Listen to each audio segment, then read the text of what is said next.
Hi, so my name's Jay, and talking real quickly today about a couple of things that bother me uh, in the political sphere. And I don't mean party politics. I don't mean each party individually, um, although they're not great, either one of them. Um, what I am talking about is some of the terms we use in politics today, some of the ways things are measured, and some of the attitudes that are had.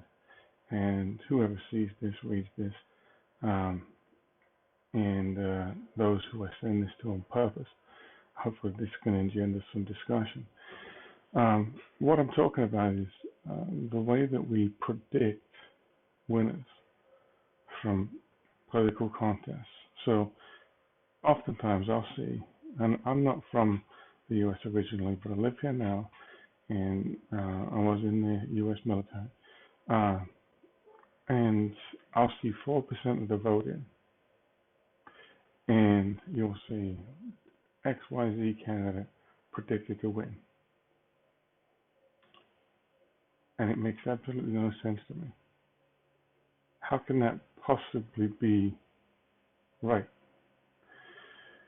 The way it makes sense to me is that you should wait until all the ballots have been counted, all of them, and they be reviewed to make sure that none of the incorrect submitted ballots or any issues have been ironed out, and then declare this individual has won.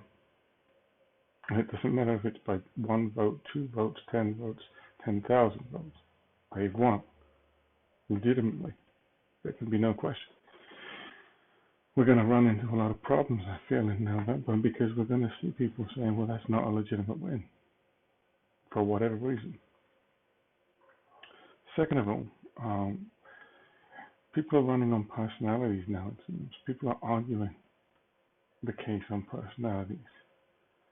And it's not really about an individual's personality unless they've done criminal acts. For instance, the people that spoke at the RNC in support of the incumbent did so in the large majority because they are family members of his. And the other individual running for the office, a lot of the individuals that ran for him ran on specific, very specific, and probably too specific of an ideology. And so we see personalities being drawn in, and we get the birther theories, and we get the can we stand for more years of one individual or another. And really and truly, most individuals, I would argue, in this country today, right now, would say, I didn't want either of them. I don't want either of them. And 4 years ago, in 2016, we were saying the same thing. I don't want either of them. But both parties have pushed us into this, well, why do I have to pick either of these idiots? You know, I you've put forward an option, and it's death by guillotine or death by firing squad. And, you know, why would I want either? Why should I even care that either are coming? At that point in time, if that's a guarantee, if the end result is going to be the same regardless, why do I care?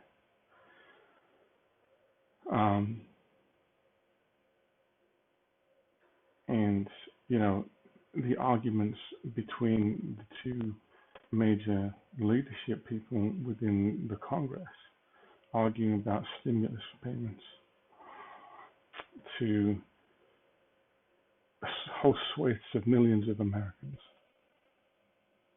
myself included. And I'm not nearly as badly affected as so many others. Um,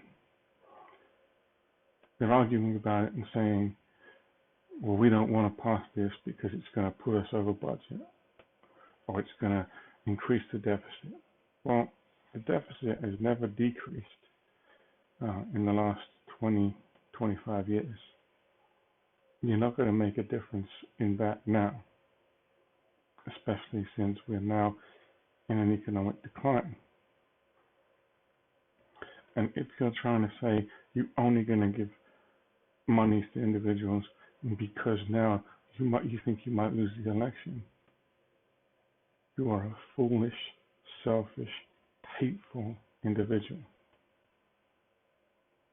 These people are at their lowest. Families, friends, co-workers have died, are dying. You know, we're edging on towards 200,000 people dead, you know. And I saw a meme that said more people died during the RNC than did during 9/11. And while that's accurate, it's also accurate during the DNC too. So combined in both of those events, we had that. Do we have any commemoration of that fact? Do we have any reticence, any indication of care on the part of anyone? The answer I find is no. Not at all. No care, no consideration, no thought. And there needs to be. Speaker Pelosi, Senate Leader McConnell, Joe Biden, Mr. President Trump, get your respective houses in order. If you expect the majority of Americans to believe in anything you say, get it together. Because right now, all I see is lies. And a pack of cards, a house of cards, that will collapse on you. And it won't be a house of cards that falls on us. It'll be a house of brick, mortar, concrete, and a huge, huge infrastructure of this country that we can afford and cannot see a way to fixing without assistance from government.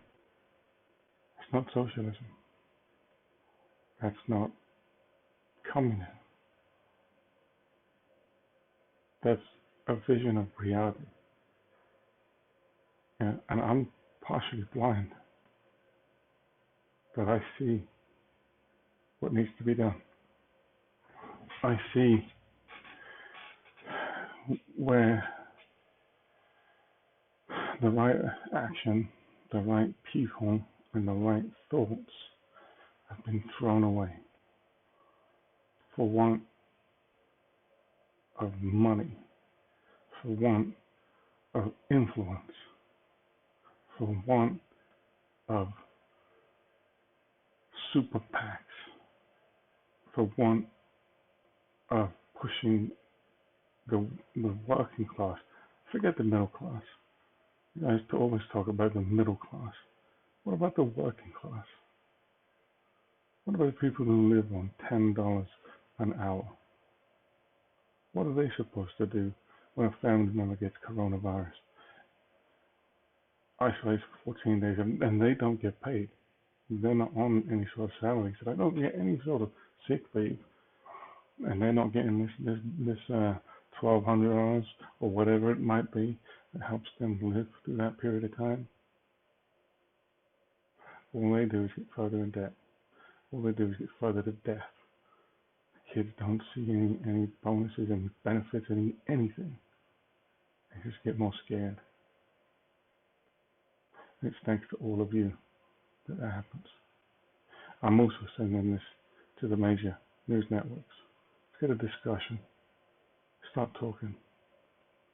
If we don't start talking, people will continue to die. Other countries, my home nation, place I was born, has a handle on this.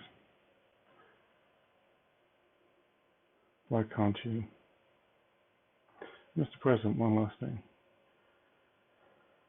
I heard speak that you want states opened back up, that you want football reinstated now so that you can watch it. That is one of the most idiotic things that I've ever heard, if it's true. That is one of the most devil-may-care attitudes I've ever heard, and it's disgusting. That right there is standing on the neck of the downtrodden, standing on the neck of students, and is pushing boundaries and borders beyond belief. I am absolutely disgusted.